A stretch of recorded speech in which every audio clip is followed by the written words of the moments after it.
रही है, ये आज यूपी के सीएम योगी आदित्यनाथ ने अनुकरणीय तरीके से उदाहरण पेश किया है। अपने पिता के निधन से निजी शोक की परवाह किए बगैर वो कोरोना के खिलाफ जंग में मंत्रियों और अधिकारियों के साथ बैठक करते रहे। इस बैठक के दौरान ही उन्हें ये खबर मिली कि उनके पिता इस दुनिया में अब नहीं रहे। योगी ने कुछ देर पहले एक बयान जारी किया है जिसमें उन्होंने कहा कि अंतिम क्षणों में पिता के दर्शन की इच्छा थी, लेकिन कोरोना वायरस के खिलाफ यूपी की 23 करोड़ जनता के हित की लड़ाई में आगे बढ़ने की वजह से वो ऐसा नहीं कर सके। उन्होंने कहा कि लॉकडाउन की वजह से कल वो अंतिम संस्कार में शिरकत नहीं कर पाएंगे। तमाम शर्तों, तमाम नियमों का पालन करते हुए यहाँ पर योगी आदित्यनाथ ने उदाहरण पेश किया है कि अपने ही पिता के अंतिम संस्कार के मौके पर वो शामिल नहीं होंगे। लॉकडाउन चल रहा है, ऐसे में जनता के हित का ख्याल रखते हुए योगी ने ये कड़ा और अहम निर्णय लिया है। कल पिता का अंतिम संस्कार होगा। लंबे वक्त से वो बीमार चल रहे थे, एम्स में भर्ती थे। आज मीटिंग के दौरान ही योगी आदित्यनाथ को ये समाचार मिला कि उनके पिता इस दुनिया में अब नहीं रहे। लेकिन पिता के प्रति फर्ज एक जगह और दूसरी जगह है जनता के प्रति अपना राजधर्म, जो अब योगी आदित्यनाथ निभाएंगे। उन्होंने अब ये साफ कर दिया है।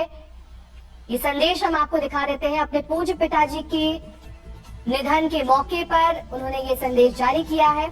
ईमानदारी, कठोर परिश्रम और निस्वार्थ भाव से लोक मंगल के लिए समर्पित रहूंगा। कार्य करने का संस्कार बचपन उन्होंने मुझे दिया था। अंतिम क्षणों में उनके दर्शन को हार्दिक इच्छा थी, परंतु वैश्विक महामारी कोरोना वायरस के खिलाफ देश की लड़ाई को, उत्तर प्रदेश को 23 करोड़ जनता के हित में आगे बढ़ाने का कर्तव्य बोध उनके मन में। बीती रात से ही ये लगभग तय हो चुका था कि उनके पिता वेंटिलेटर पर हैं, लाइफ सपोर्ट सिस्टम पर हैं और किसी भी वक्त कोई भी दुखद खबर आ सकती है। आज जब वो अपनी टीम 11 की बैठक कर रहे थे सुबह 10 बजे, तब 10:44 पर उन्होंने, उनके पिता ने आखिरी सांसें ली। उस वक्त उन्हें बताया गया, उनके साथ उनकी 11 जो टीम है नौकरशाहों की, वो सब मौजूद थी और तब उन्हें ये बात बताई गई, ये खबर दी गई। वो मीटिंग अनवरत जारी रही, उसमें कई फैसले लिए गए और उसके बाद इसे सार्वजनिक किया गया कि उनकी मृत्यु हो गई है।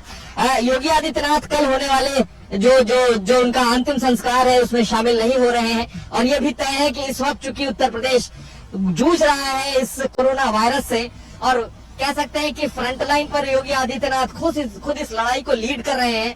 ये एक बड़ी वजह है कि इस वक्त वो अपने परिवार के साथ नहीं जा पा रहे। हालांकि सनातन धर्म में जब एक साधु गृहस्थ जीवन छोड़कर साधु के जीवन में आता है तब वो तमाम संस्कार, तमाम वो जो रिश्ते हैं वो सब छोड़ देता है। बावजूद उसके 13 तारीख को योगी आदित्यनाथ गए थे अपने पिता को देखने एम्स, जहां उनकी स्थिति जो काफी बीमार थे। लेकिन जिस तरीके से उनकी पिता की मृत्यु के बाद उन्हें खबर दी गई और अब ये भी खबर आई कि वो नहीं जा पाएंगे, निश्चित तौर पर ये एक उदाहरण जरूर पेश हो रहा है।